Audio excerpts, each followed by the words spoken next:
Artest looking, gets it to Bryant. Bryant dribbling, has to put it up with the buzzer. Banks it in! He banks in the three! And the Lakers win the game!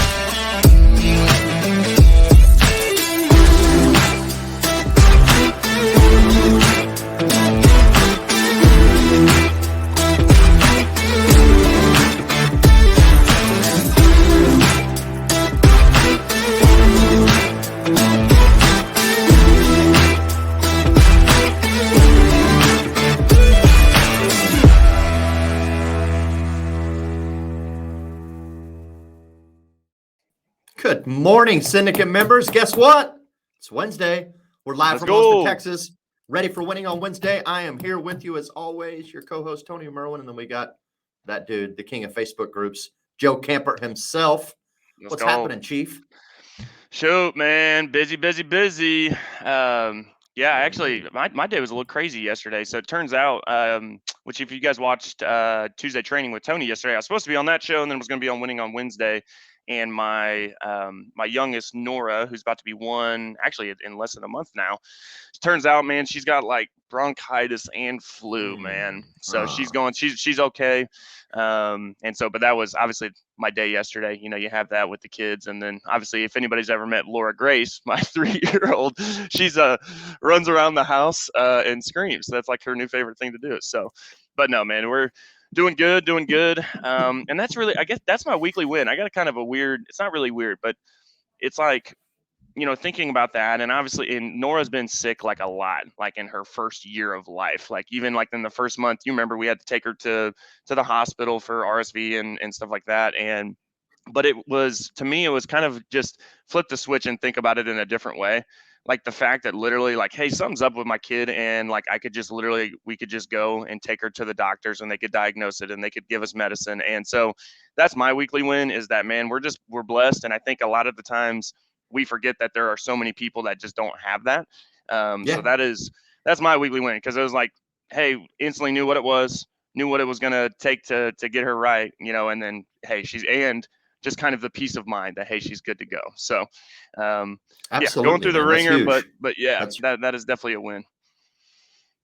Awesome, dude. I'm glad to hear that she's doing well. You have a beautiful family. I've been fortunate to meet all of them, and definitely beautiful. I mean, you're right. Some people do not have that luxury, right? To know that, hey, let me just take her to the doctor. I can afford that. No big deal. Whatever it is, we're going to make sure she's right. You know, some people they're going to force some home remedies down their throat and maybe shake them a little bit and hope it works. Right. How we were. Yeah. What our parents did. Yeah. Man. But no, all good, man. How you doing? I'm doing fantastic, man. It's a foggy day here in Austin, Texas today, as you already know, but I'm doing outstanding, dude. I am, as far as like weekly wins go, like this group is definitely my weekly win. The Insurance Syndicate. We got all shows launched now. We have 6 shows coming in live Monday, Tuesday, Wednesday, Thursday, Friday, Saturday morning cartoons. Come on. What an awesome group. What an awesome opportunity. And that I feel like we're providing and that agents are receptive of, like the feedback that we're getting. You already know this. The feedback that we're getting from all of our group members is just ecstatic. And we're seeing the group grow by leaps and bounds. So thank all of you guys for being there to support us. And thank y'all for giving us the platform that we can deliver all this content to y'all. So that's our goal. Right. Like if you're out there, if you're in our Facebook group, you're probably in other professional Facebook groups. And I'm not degrading anybody's Facebook groups. There are some phenomenal Facebook groups out there in the insurance space. A lot of them, you know, some of them are just there for membership and passing messages on and helping each other out. And there's nothing wrong with that. There are definitely other groups out there that are trying to monetize their group through the members, right? By charging the members something, right? Whether it's selling them courses or charging them for different items to be part of the group. Joe and I came together and we're like, we don't want to do that. We don't want to sell to our members, right? Yeah. And monetized through the members. We want it to be monetized for the members. So everything that we're doing is trying to bring benefit and value to you guys, not take advantage of y'all for joining us. So we're greatly appreciative. And we also make one last vow to y'all. We will never use the @everyone tag. We'll we never tagged do you it. in a post. We tagged you. We didn't tag everybody, I promise. Right. So thank y'all again for everything. And dude, this group rocks. I'm happy to be a part of it. And that's just a huge win that we got all those shows launched, ready to roll. Yep. I love it. And real quick, y'all, before we bring on our guest, make sure real quick, I put it in the comments. It's also in the description of the show. Just make sure you guys let StreamYard view your Facebook comments so that we can get you up on the screen like Mr. Ryan, where he can agree that he hates Ryan England hates everyone. everybody. That guy needs to get a life. Yeah, He hates everyone. Dude. He doesn't like any of the members, man. Shit. Oh man, that's good. Well, with that being said, y'all, I put in the group last night too. We're gonna have a lot of PNC kind of talk in this, but Brian, he's got tons of like other business, not really tons, but he's got a bunch of other businesses he's got running, tons of knowledge within those businesses, and the guy's a freaking stone cold killer. So with that being said, I'm gonna go ahead and bring on Brian from Clarity Insurance. He's out of New York, but he is the freaking man, and he is the most. Hey, look at that suit, dude! Like the guy is the most well dressed on the freaking room. For you, man. Come on, let's go, Looking bro. sharp. Good morning. Good morning. How we doing? How you doing? Oh, jinx. Hey, going back to life insurance. You know, I used to sell life insurance. Mm-hmm. Yeah. Yep. Before? I had my New York Life days. Oh yeah. Mm. I remember you talking about that in well, it was Jersey technically, but it was the Philly stop for the Road to 8% Nation. So that's where I had a chance to get to know you a little bit, meet you, and certainly hear you talk a little bit about your story there. So thank you for joining us today, man. Welcome. Of course. Thanks for having me. I appreciate it. Absolutely, man. So why don't you just take a moment? You know, I know you're a killer. Joe knows you're an absolute stone cold killer out there in the PNC world. You got other businesses going on, but just take a quick moment, right? Introduce yourself to the audience. Let them know who you are, kind of what you're doing briefly, and just, kind of what's going on in your world. Maybe what's your current weekly win? What's going right? Besides everything. Absolutely. So hi, everyone. My name is Brian Kutayiah, and I am Kutayiah, guys. Don't be confused. I was. So I recently founded Clarity Insurance, which we've been building for the past year and a half, and it's going great. And I would have to say my weekly win is we are finally finished with our franchise disclosure document. Let's go. And we are filing that with the states, and hopefully, in a short time from now, we'll be a full-fledged franchise. So that was a pretty big. It's just for perspective. We've been working on this for about almost a year. Yeah, that's how ridiculous it is. So that's exciting. That's something that I can. That's a win. Becoming a national franchise. Yeah, that's a big win. That's a big deal. So we're pretty excited about that. It's been a whole year in the making, and we'll get into why we franchised and why we needed to franchise and all of that stuff, because of the kind of business model we're operating. Yep. Right. So when you're operating, and I'll tell you real quick, like the reason why you franchise and you have like your Brightways and your Gooseheads and stuff like that, to operate in states like New York, California, and there's like 15 other states in the country. If you want to operate that way, you actually technically have to be a franchise. So there are a lot of companies that kind of do what we do. But if they do it in these registration states, New York will consider that to be an illegal franchise. If someone ever files a complaint, Letitia James will be right at you. Brian knows her by name. Just like, she's after Trump. Just one little complaint and boom, you get hit with fines, you get shut down. And that's the biggest reason why you operate as a franchise, because the state law says, technically what you are doing is franchising, and that's why we did it. Yeah. Right. What's the specific differentiator there that Good You're question. operating as a franchise versus I'm doing business in New York, but I'm not operating as a franchise. Like, what's the differentiator there? The differentiator there is it's so vague, right? And they left it so vague. There's no details in this, but it basically says if you wanted to come here and you have no experience and I need to train you, if I charge you to train you, and then I give you my operating system, right? And then I take a commission split or a royalty, you're a franchise. Okay, that makes sense. Yeah. As well as there's some branding stuff in that as well, right? Because are all of your agents Clarity agents, or are they their own? Yeah. Okay. I was gonna say. Yep. So I mean, it helps in the long run as far as marketing, branding, promotion, all that stuff's concerned. But we're working on some pretty interesting stuff in the back end too that I'm super excited about. I can't really share it now, but I think it's gonna be fun. But I'll tell you how I ended up here, which is what you were asking before. Yeah, I was gonna say, take us back. I want to go, and I want to go back even before. This has been one of my more favorite questions I've been asking recently. Was before you get into anything, what was your first ever job? And I know you're a hustler, so I'm excited to hear this. But what was the first job? Okay, so I'll tell you my first job. So this has to go back to, all the way back. So I grew up in a small country in South America called Guyana, right? And I moved to the States when I was 12 years old.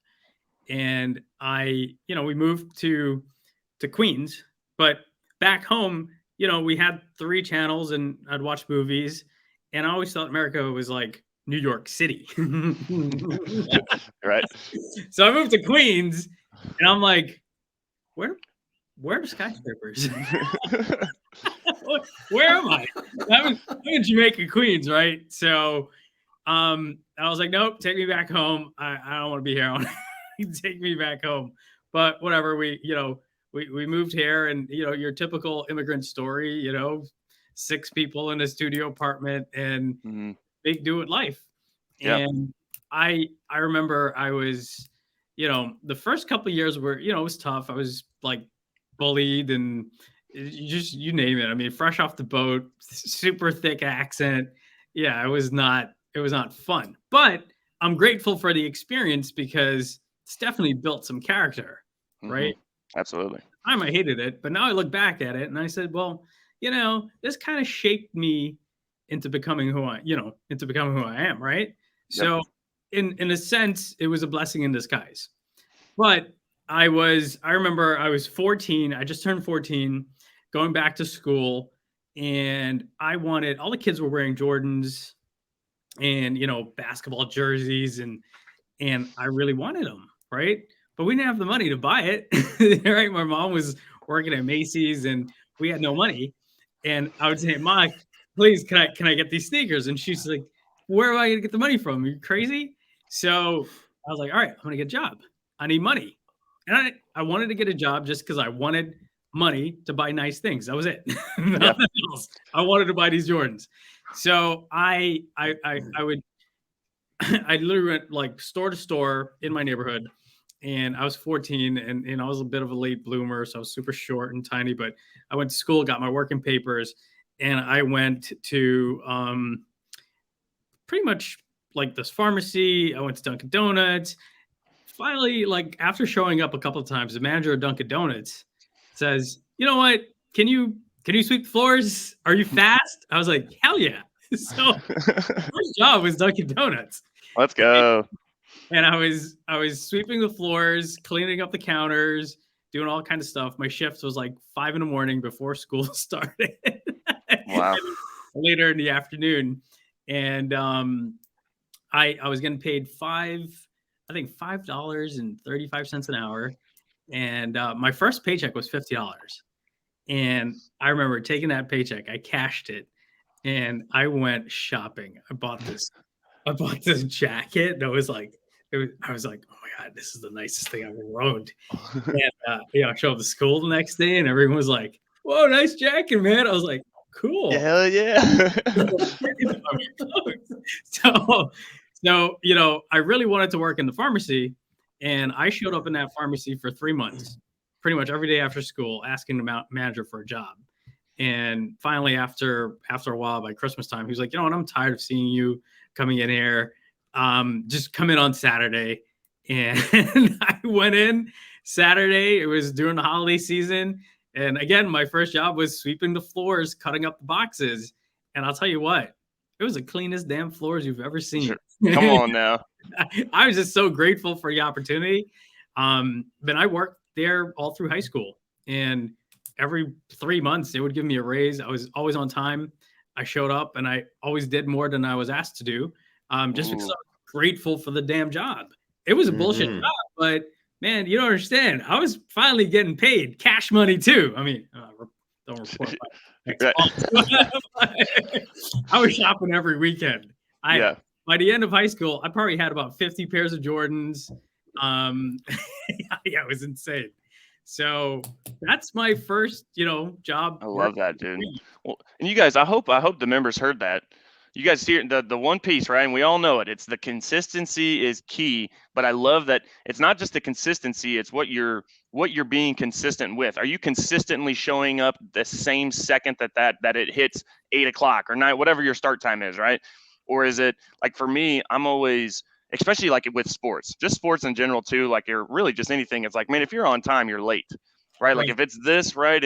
But what are you being consistent with is a really good question to ask yourself. And I love that you said that, hey man, I wasn't just consistent, man. I was consistent and early and humbled but grateful for the opportunity, right? Even if it was a bullshit, whatever opportunity, but then it's like, guess what? When you're consistently doing the right thing, showing up early, right? Making sure them floors are so damn clean, every 3 months you get a raise, right? I freaking love that. You have to ask for it. And that was the thing. That was the differentiator, right? Because most of the kids that worked there, they were older. And, it was always like, for me, that was the best thing that I had at the moment. And I treated it that way. Right. So, most of the kids, they were like, come in late, leave early, do bare minimum and just get paid. Right. Me, I was just so grateful that I was actually going to get paid. And I just did my tasks to the best of my ability. And that's one thing that I tell all my employees, when they come in, I say, look, you're starting here. You're not going to end here. But if this is your task, if this is something that you have to do now, then you have to do it to the best of your ability. Because if you don't, you're doing yourself a disservice. So I don't care what it is that you have to do. You make sure that you do it the best you can. I teach that to my kids. Right. Yep. Spill a juice. They'll just come in, grab a napkin. Okay, I'm done. I'm like, no, it's not done. No. Let's look at this. Let's see. You missed a spot there. You missed a spot there. It's sticky. You gotta wipe it down with the wet paper towel too. You know what I'm saying? Like that juice is sticky. But that's important. And I had to learn that out of necessity. Right. For my children, it's going to be different because they're doing okay. Right. They don't know what it is to want and not have the ability to get, right? Because they'll come to me like, Dad, my son comes to me the other night, like, oh, you're on Amazon? Cool. Can I order a toy? Since you're already there, just a couple of pages over is everything. Did you see my wish list, Dad? It's right there. Just click the button. Anyway, so continuing this story. So when I left, when I graduated high school, I read this book in high school, which I'm lucky that I've read it. Someone gave me this book, Rich Dad, Poor Dad. Right. Mm-hmm. And I read it, and it was my senior year of high school. And I was like, this is pretty interesting. And in Rich Dad, Poor Dad, Robert Kiyosaki mentioned Think and Grow Rich. Yep. He mentioned 2 books, Beating the Streets and Think and Grow Rich. And I went out and I bought those 2 books. And I started reading Think and Grow Rich first. And I finished it. Probably the only book I've really ever read, maybe more than twice. And that was it. That book flipped a switch in me. And I decided I'm not going to go to college. I'm going to go find my own way. Right. So I dropped out. And my mom almost disowned me, right? For perspective, my brother's a PhD.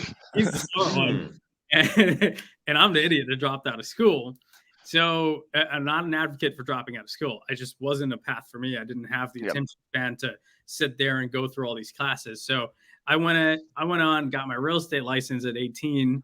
I was a big Donald Trump fan back then when he was doing the real estate stuff. And I was like, I want to be Donald Trump. I want to learn real estate. I got my real estate license, starting selling real estate. That was 2007. And I remember my first commission check selling real estate was like 10 grand. It was like the most money I've ever seen. Right. And like any idiot 18-year-old, what do? I go out, buy a new car, buy new suits. Because I'm thinking this money's going to keep coming in. Right. So I had one good year in real estate. Then 2008 happened, market crash.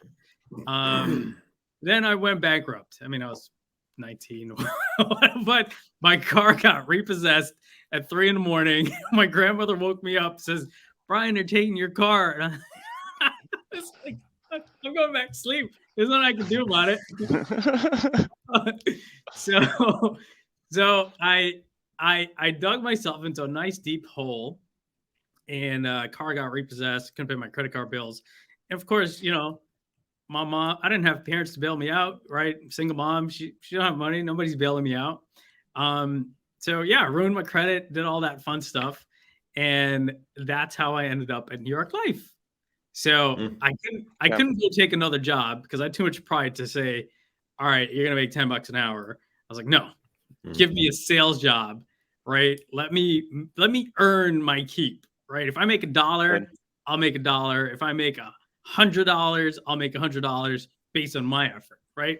So found a job, New York Life, got my license, went to New York Life and learned some of the life insurance stuff. And it was hands down, still to this day, probably one of the best trainings I've received working for a life insurance company. Because you guys selling life insurance out there, hats off to you, man. That's a hard sale. It's a grind, man. Yep. It's a grind. And I can sell it now with my eyes closed because I got 3 kids, a 4th one on the way, business to protect, a wife to take care of, a mortgage to protect, and all that stuff. I can sell it, no problem. But at 2021, I had one, I was invincible, not going to die. I don't believe in life insurance because I really had none to protect. So even though I didn't believe in it, I still managed to sell a good amount of it. And, I sold to everybody I knew. And we used to walk Midtown, and this is what we used to do. We used to go out to Midtown, Manhattan, Times Square. We had these little survey cards, right? And in the front of it, it would say, retirement income, college savings, life insurance, a couple other stuff. And in the back would have name, address, phone number. So I would literally walk Midtown and just stop random people in the street and say, hey, my name is Brian Kutayiah. I'm doing a survey for New York Life. Real quick, what on this list is the most important thing to you? Oh, retirement savings, the college savings. I'll click it off. I say, wonderful. Would you mind if I mail you some information on this? Wow. Your name, phone number, and get back to the office. I'd have a stack of cards, and we'd get back to the office. I wouldn't send anything out. I would just call them up. Of course not. And, Monday night call outs. Hey, it's Brian. We met in Midtown last night. Right. I was going to drop this in the mail, but it turns out I'm going to be in your neighborhood next Thursday at 5. I could just drop it off to you. Perfect. Come on. I would get in there, start my fact finder, and boom. How many leads would you generate on average hanging out there? I mean, I would think you'd have no problem getting 50, 60, maybe 70 leads in a solid day. We would go to Midtown. I mean, obviously, there's going to be a lot of tourists and stuff like that. People are busy. We found better success going to a mall on Saturday. So we'd go to a mall on Saturday and kind of walk around the mall and do these surveys. And there are some good agents that are making a lot of money doing that. But I was always pretty lazy and I didn't really enjoy it. So I had this great idea because I'm like, well, I still like life insurance. I like the commissions and I think it's a good product and people need it, but there had to be an easier way to sell it.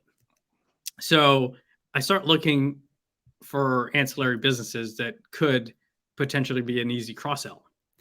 And my friend's mom was doing taxes at the time, and she was like, "Oh yeah, it's great. We do 1,000 tax returns in this one store." And I'm like, "What do you guys charge for that?" She's got, "It's like 250, maybe 300. It all depends." And I was like, 250 grand, 1,000 tax returns. That sounds pretty damn good. So I find this. I'm online doing this research, and I find Liberty Tax Service, and I was like, first thing it said on our website, no experience necessary. Open a tax office today. I'm like, great. I don't have any experience and I want to open a tax office. Sounds good to me. So I didn't even have any money and my credit's still shot, but I was like, whatever. I think this is a great idea. I'm gonna go look into it. So I request information. The area developer was like, oh yeah, we have a meeting in Manhattan. Come check it out. I go, we sit in the boardroom and there's like 10 other people looking at the opportunity. And he goes, well, you have to go to Virginia Beach and meet John Hewitt and, go to a discovery date. So this is where they get everybody together once a month and tell them about the opportunity. All right. So he said, look, if you go to Virginia Beach and you decide you don't want to do it, I'll refund your airline ticket and your hotel stay. So, okay, great. I got nothing to lose. I think it was like my last $800 and I just booked the flight and I booked the hotel and I went there and I heard John speak about the industry and the business and I met some other people there and I was like, oh my God, I got to do this because I'm going to bring a lot of people in. I'm going to do their taxes, right? Because one of the things was, hey, everybody's got to do their taxes. It's just a matter of where they go. Right. Mm-hmm. Right. So you can have not only H&R Block and Jackson Hewitt and this and that. Well, guess what? How many times have you drove around and you've seen a McDonald's and a Burger King cross the street from each other? Next to, yep. Right. And they're still in business, right? So the idea was open it up next to an H&R Block because that means H&R Block's done the market research and they know these kind of customers will go into a storefront to get their taxes done. They're not going to try to do it online. They don't have a CPA or some old Joe Schmo in their basement somewhere doing it. They're going to come in here and do it. And I was like, there you go. Common sense. You're like, that's stupid. My competition's right next door. Actually, it makes a lot of sense. So I go there. I'm sold now that I have to open this business. And, again, no money, no resources. No, I was like, I'm going to figure it out.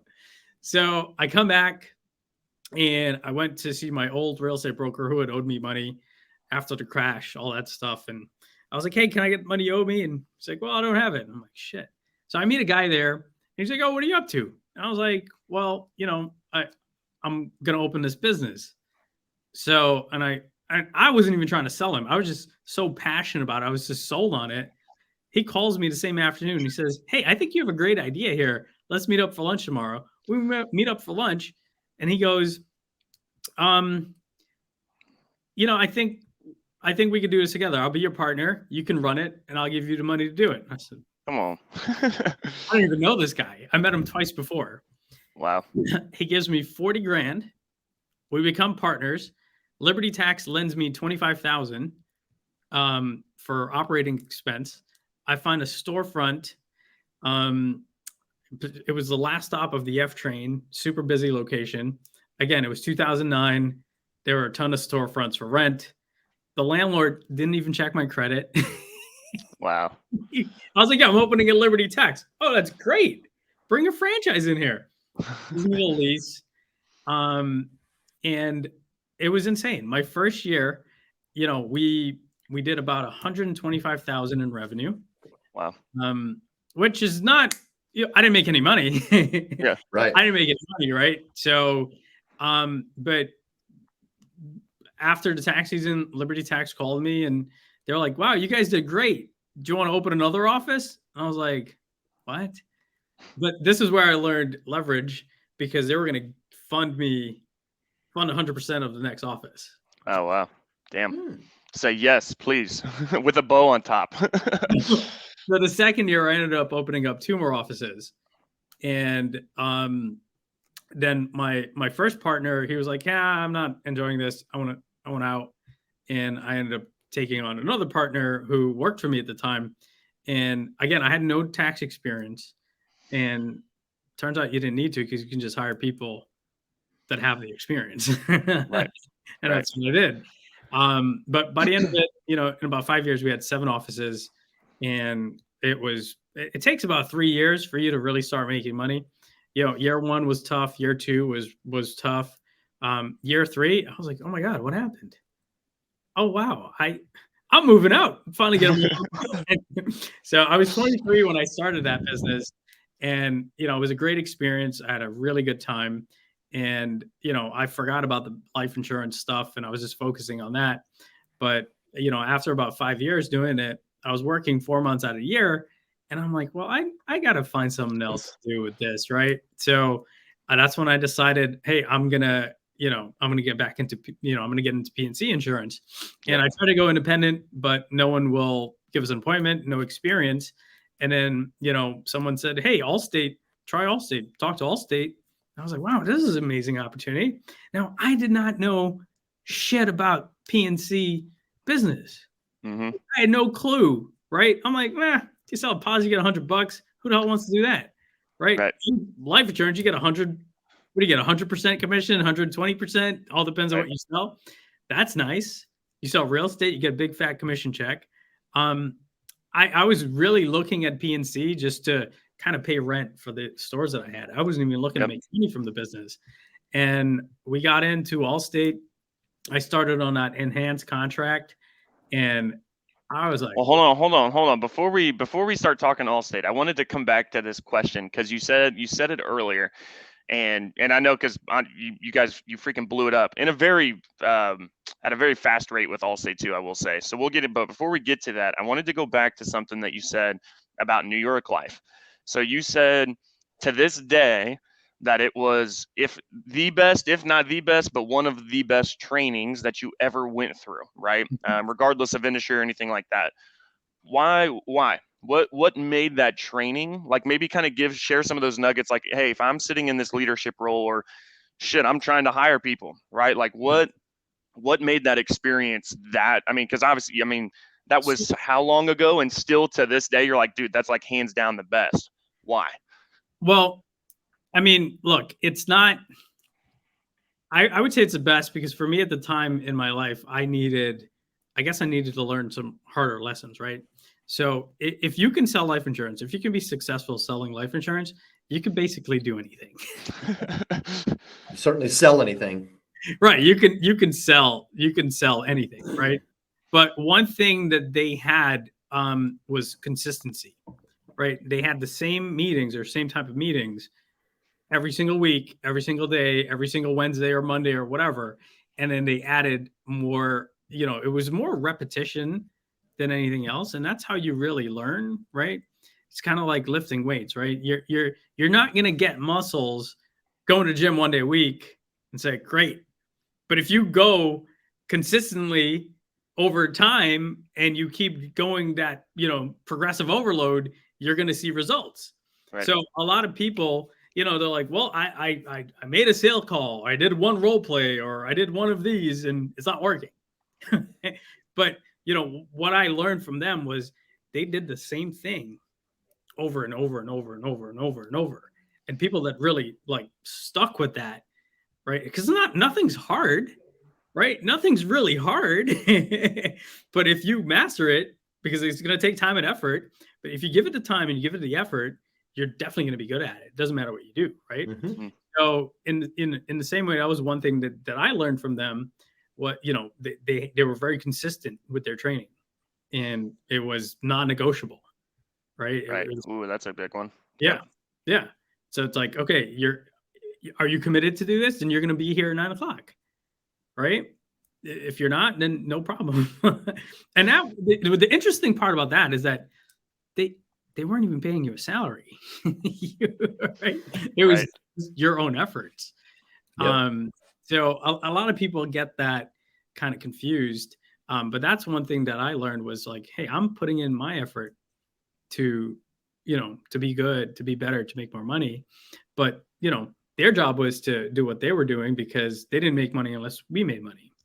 So Right. they put that time in, they put that effort in, and hopefully a few people, it sticks with them and they make a thing out of it.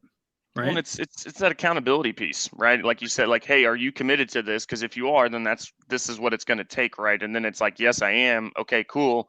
Now let's see, right? I think there's a nice healthy mix of accountability and also like let's see if they actually cut their teeth and show up, right? Or how many days do they show up at 9, right? Even like I mean that first week, that first 2 weeks, those people that were coming in with you probably lost a few on the way.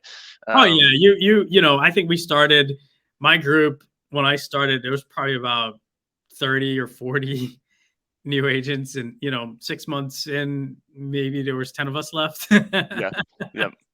Yeah, yeah. That's good, man. So But then, okay, so let's fast track to Allstate here.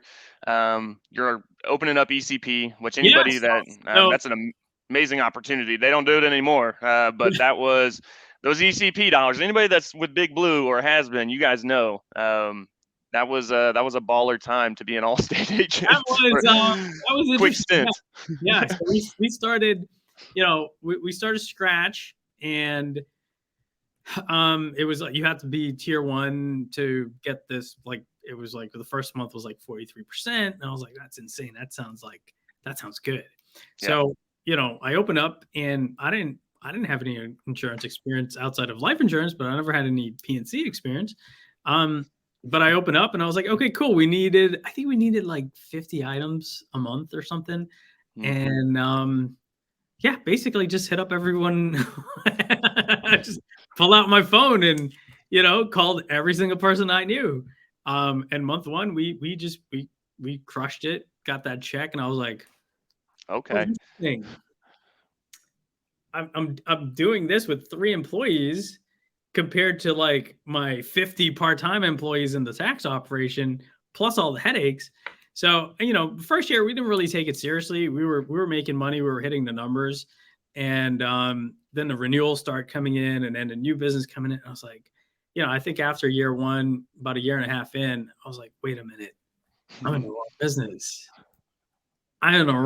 business. Right? Because the tax business, you're lucky if your retention is 50%. So to break even, you have to add another 50, and you got to grow on top of that. So it was a constant grind getting new people in, getting them. Is that because of the whole competition thing where, hey, like, look, they don't really have the loyalty. They're just like, well, I'll go to the place that's closest to the house type of thing. Right. So you're doing high volume. So it's really hard to build that real relationship. You do build. So there's 2 ways. There's 2 peaks to the tax season. You have your early season clients and your late season clients. So your early season clients are people that want their money yesterday, right? So they literally have their W-2s in their back pocket. They walk around and having to see your son. Oh, cool, I got my taxes done. No loyalty. Yeah. Right? Who's ever giving me the best deal, that's where I'm going. And then it drops a little bit, and then now you have your late season client. These are going to be your homeowners, your more, more complicated tax returns. They're going to take a lot more time to do, and they're going to want to pay less. But you can build a better relationship and retain them a lot longer. So that's the 2 peaks of the tax season: your early and your late season. So the early people, that's where you really make your money, but there's really no loyalty there. It's kind of like, man, and how that applies to insurance too is gold, bro. Yeah. That's so good. Yep. Yeah. So where was I? Insurance. So, I think after about a year or so, a year and a half, I was making probably the same amount of money that I was with the tax offices, maybe a little less, but the headache was way less than managing 7 offices with a bunch of part-time employees. Right. And I was like, well, I need to focus on this insurance thing, because this is something that I can really build and scale, and it can give me, a better quality of life, because, I grew up without a father, and I have 3 sons now. So being a father is the most important thing to me in my life. That's and awesome, man. I want to make sure that I have enough time to spend with my kids. So I wanted to be in a business that kind of allows me that freedom.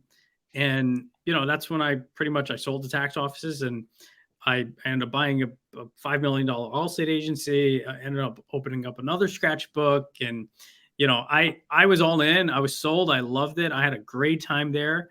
I've got nothing bad to say about the company. I mean, I was grateful for that experience. Yep.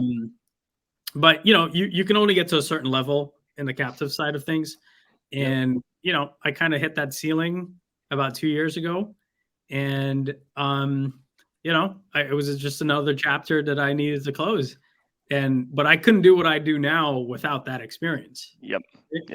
So I sold that, and now I said, well, I don't want to have any ceiling. If I want to get to 100 million, I want to find a path to get to 100 million. Yep. And that's how we can do that here, right? So on this side, there's no cap. We can write whatever we want. We can niche down to something. We can do everything. It just really depends on how big and how fast you want to grow. Yep. So when I decided to sell my Allstate agencies, I was looking at the market and I'm like, man, I see there's a lot of options out there, but I didn't really like any of them. I wouldn't want to buy it, but that's just me. So I decided that I'm going to create something that I would want to buy. So if I was 23 and I wanted to start a business, which I wish that I started a PNC business at 23. Right. I would be, God knows where now, right? So, clarity probably would have never started. Right. So if I had started on the independent side at 23, forget it. It just would be a whole different ballgame, right? Yep. But the opportunity wasn't there for me when I was looking at it, or at least I didn't even know that it existed. And that's what I want to do with Clarity. I want to be an option for that 23-year-old that's saying, hey, I want to start a business. I don't really know exactly what I want to do. I want to be able to show them that this is a great opportunity. Right. And my focus is, with this, we're looking to be able to build for the next generation of agency owners, right? In the PNC world, most principals are at retirement age, right? Or close to it, and they have no succession plan. So we're working on something to kind of help them transition into their retirement and their exit, and bring new, young, fresh blood that's going to come and say, hey, that's great, man. You're going to let me buy a $5 million book. I want to turn to 10. Right. Yep. So I think that's going to be an amazing opportunity, and that's what I'm most excited about. That's good, man. I love what you said about your kids too, man. That's super powerful. And that's, I mean, we talked, me. I mean, I'm very legacy driven as well. Like everything I'm doing it ain't for me, right? And I've already had those days where I was doing it for Joe. Now there's obviously a more of a purpose there, just for my wife and my kids and hopefully their kids and blah blah blah blah blah down the road, to have something for them. So I love that you said that. But I love. Y'all hearing this, right? Like that, just, I'm telling you, probably the title of this when we drop it on YouTube is going to be all about consistency, because it's like everything I think you've been able to accomplish, a lot of that really just, it ties into the ability to be consistent, right? And I think, we talk about it on like our House of Dreams illustration that we have, right? But it's what you're being consistent with, right? And I think, consistency also comes with discipline. You've got to be disciplined. There are days, guys, this man has 3 kids and he's running a freaking franchise, a national franchise. You're telling me that he don't have days in the morning where he wakes up and he's like, man, F this, bro. Like, I don't want to get out of bed, man. Or shit, I've been out of bed since 4 a.m., man. Like, I know that there's days like that, but it's that consistency to show up, man, and freaking get that done. I love that part about it. It's a learned habit, man. You're not born with it, right? Mm-hmm. So by nature, I am lazy as shit. We all are, right? Right. Like I am absolutely probably the laziest person that I know. But it's not my fault, my brain's fault. It just wants to preserve energy. It's, that's all it wants to do. So I had to work on that. I'm up early these days, but before I had kids, I was never up early. Yeah. And I never really had, even though I had some success, I never really, really particularly implemented that consistency. not like I'm doing now, right? Right. And I wish that I did 10 years ago, right? Because I'm in the gym every morning now, and I'm like, what the hell was I doing in my 20s? It caught up, man. We could have had a leg up on this. Yeah. You know, now I'm like, I'm here, and I'm like, it's so much harder now. But I'm more motivated now. So it's okay. Like, you could take your time to get there. You don't have to get there tomorrow. But you know, it took me a while to learn this consistency thing. Yep. But you know, like I said, nothing's hard. It's just time and consistency. That's it. That's all. That's all it takes. Yeah. I'm curious. You had mentioned that you're, building clarity to attract a younger generation of agent, right? Which is beautiful and I especially like it because in the space that I live in, Medicare, the average agent's still like 55 years old. Right. And I'm on the younger end of that slope, but I'm curious, what do you think some of the keys are to attracting this younger group of people that are coming into the space, right? I think looking for opportunity. I think that we are doing something good here by bringing awareness to it. Right. So most young people and just the other day we had this one kid, he just got his license. He's like 22, 23, but he's doing mortgages. Right. He was doing mortgages and his friends are doing real estate because it's sexy and they see the Ryan Serhants of the world and, oh, look at this kitchen, look at his bathroom. Like, but it's like where the industry is very old and it has not done a good job in attracting young talent. It has not at all. It's still a well-kept hidden secret. It's like, if you know about it, you know about it. If you don't, you don't. And chances are you're hardly going to stumble into it. Right. If everyone that I speak to that's in PNC, how'd you get here? Total accident. Never thought about it. Never even knew it existed. So, we want to work on changing that. Right. So that's, when we do launch and hopefully sometime first quarter next year, we're gonna be pretty heavy on social media, and I say that now because this social media thing, it's work too, right? Some days I want to say something, I want to make video, I want to make content, and I'm like, nah, I want to make some phone calls instead, right?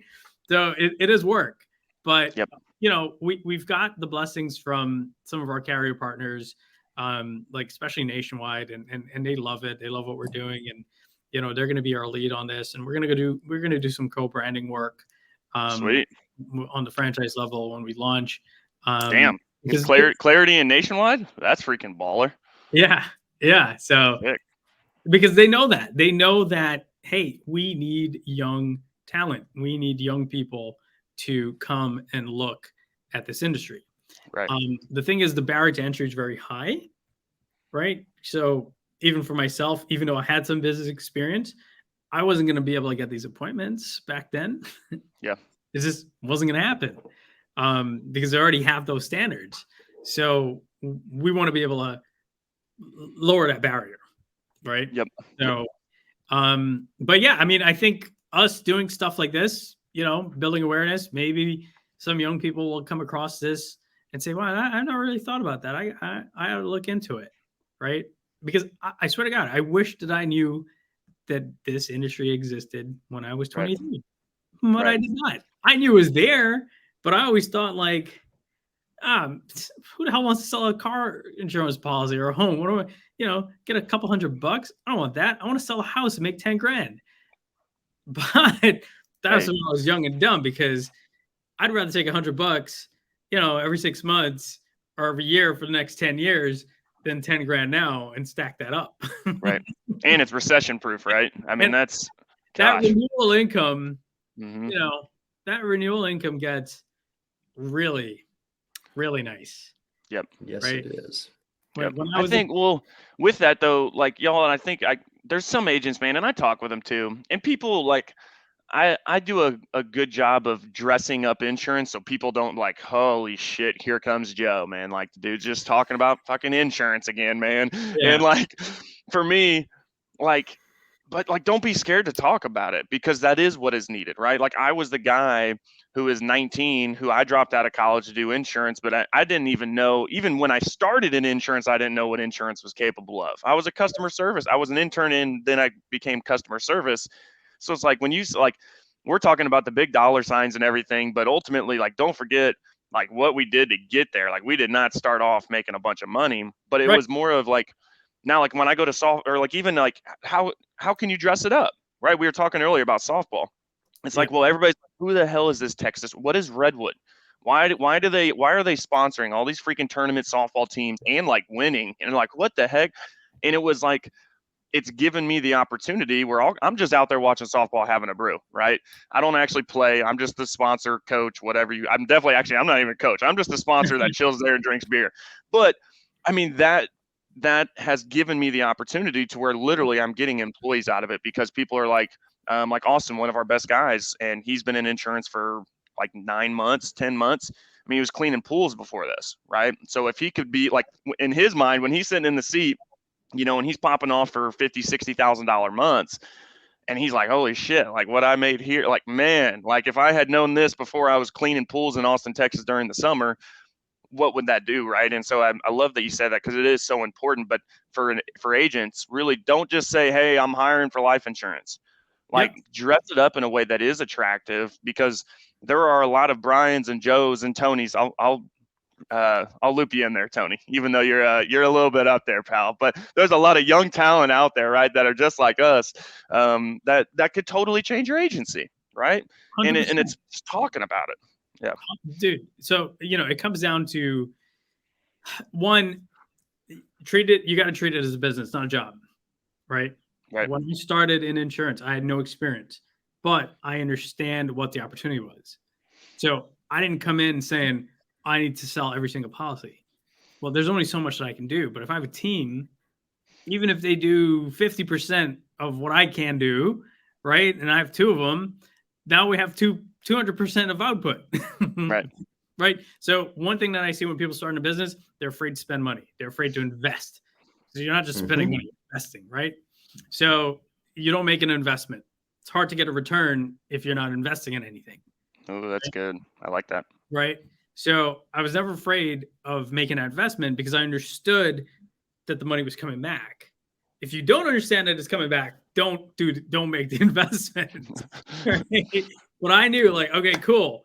If I write $100,000 a month, I'm going to retain 90% of this, 12 months from now, I get paid, again. Right. So I've essentially doubled my income. If I stay consistent for that 1 year, in month 13, my income is now doubled. Right. Right. So that's the simple math. So, but a lot of people are like, well, let me see how this goes first, and let me try it out before I get somebody else in here and all that, which is fine. Like, you can build your business however you want, whatever's comfortable for you. But for me, it was all about, all right, can I get a return on investment? How fast can I get it? I know how fast I can get it, because I know they renew every 12 months or every 6 months. And that's what I got to do. And that's what we did. And that's what we're continuing to do. And that's what we're teaching people to do. Like, hey, let's run through a business plan. Here's how it works. Do you understand it? Yes. Okay. Then execute. If you don't understand it, you cannot execute on it. So for me, like, I don't have a hard time recruiting or attracting people to what I'm doing, because I'm very passionate about it. I'm very excited, about it. And I'm happy to be here. I love being in the office, and my culture is very important to me here. And I tell everyone who works here, if you don't enjoy being here, we don't want you here. It's simple, because I want to enjoy being here. Well, I spend more time with my employees than I do with my actual family, right? Yep.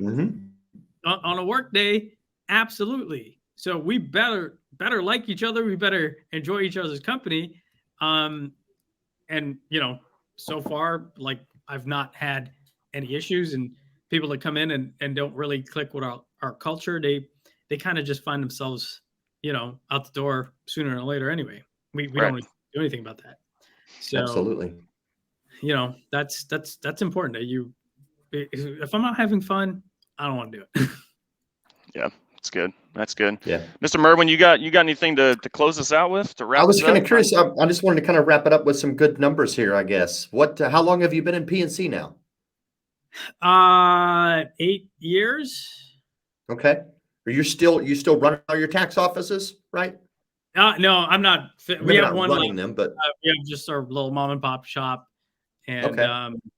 my manager, who I made a partner in the store, he runs it. He another guy off the street. Funny story. I'll tell you a story one day, but he was homeless when he started working for me, and he just bought his first house 2 years ago, and he's running business. He's doing good. Awesome. That's an outstanding story right there. What if you don't, if you don't mind putting you on the point and sharing, like, what kind of volume are you guys doing now, 8 years later? So when I sold I built up the Allstate to about 10 million in premium, and so I sold that. And in New York, I think we all need to say that, because if anybody knows anything, it is not easy technically to sell insurance in New York. It's a very tough market. It's a very tough market. But like they say, if you can make it in New York, you can make it anywhere. Absolutely. Yeah. So we had about 10 million. So we sold that, and we started Clarity July 2021. And so far, year to date, we've done about 12 million in direct written premium. Awesome. So, it took 6 years to do 10 there with some acquisitions, and here in a little over a year, we did 12. So, sometimes people are nervous about starting over, but when you start over and you've had that experience, you can go a lot faster. Yep, right? Sure. It's not going to be easy. It's still going to be work. It's not easier, but you can go faster. But you can definitely go faster. So the difference here is that, I've replaced that 10, surpassed it in less than a year, whereas it took me, 5-6 years to do that in the first place. Right. So now like not 100 million is not far. It's not impossible. It's actually like a few years away. Literally, if you run the numbers, it's right like, on oh the corner. Shit. Yeah. It's at 3 years. You currently have multiple offices in different states as Clarity now? No. Or is that the next phase now that you have the franchise disclosure done? Right. So once the franchise is approved in all these states, and we're going to be looked to, start developing states that we have relationships in. Right now we have a few outside offices that, these are friends, family, people that we know and have good relationship with. Sure. We're not really recruiting or any of that stuff. Not until we are fully franchised and locked, loaded, and ready to go. Right. Makes sense. Yep. It's good. And I like it. Yep. So you said 100 million. That's the big goal? No, that's the next. That's just the next speed bump. That's the next speed bump. Yeah. Love it. Well, how can people get a hold of you, man? If they're interested, they want to chat with you more, learn more about the opportunity possibly, or whatever it is, and just hit you up. What's the best place to reach you or find you? Anywhere. Email, Facebook Messenger. What's your email?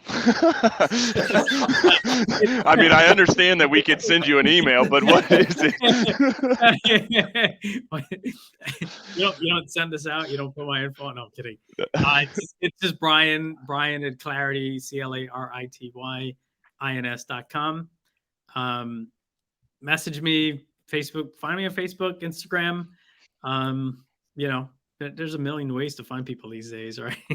Really? Absolutely. Yeah. It's not hard. If you're online at all, you can be found pretty quick. Yeah. Send me a message. I'd love to chat. No. And look, if you guys have any questions, you want to pick my brain on anything that we do here, we're an open book. Happy to talk to you. And I can attest to that. Like, I know, we've definitely spent some time talking with each other, and just we're kind of operating in a similar manner, not the same, but similar. And just, again, I mean, kudos to you, because you are an open book, and just us bouncing ideas off each other, and not like, oh, whoa, I'm not telling you like what we're using system wise. And shoot, we actually have gone through some of the same trials and tribulations when it comes to systems, and we'll leave it at that. Let's keep that to ourselves, eh? But no, man, I really appreciate you taking the time to hop on the call. Amazing call, tons of info shared. And I could definitely see in the comments, and even just our live viewership, everybody is definitely finding some value in this. So thank you. Really appreciate you. Appreciate you guys having me on. I got to take a selfie. Hang on. Say cheese. Nice. Just send it. Hey, just email it to me. I'm not going to tell you my email. Just email it.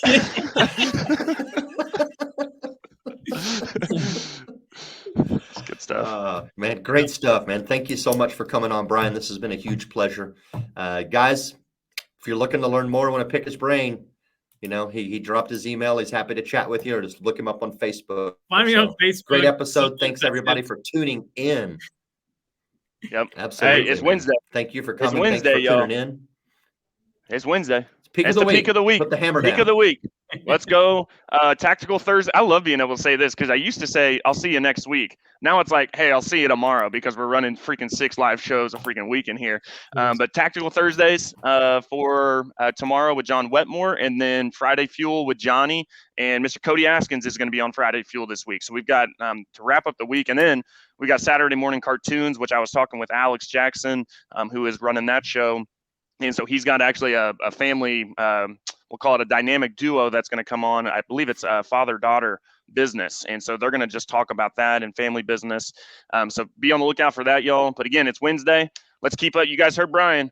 Let's keep up that consistency, but in the right direction, right? Do the right things. Make that extra phone call. Create some content if you need to create some content. But we appreciate everybody for hopping on, and I hope everybody has an amazing rest of the week. We'll see you tomorrow, Friday, Saturday. Later. See you guys. Thanks.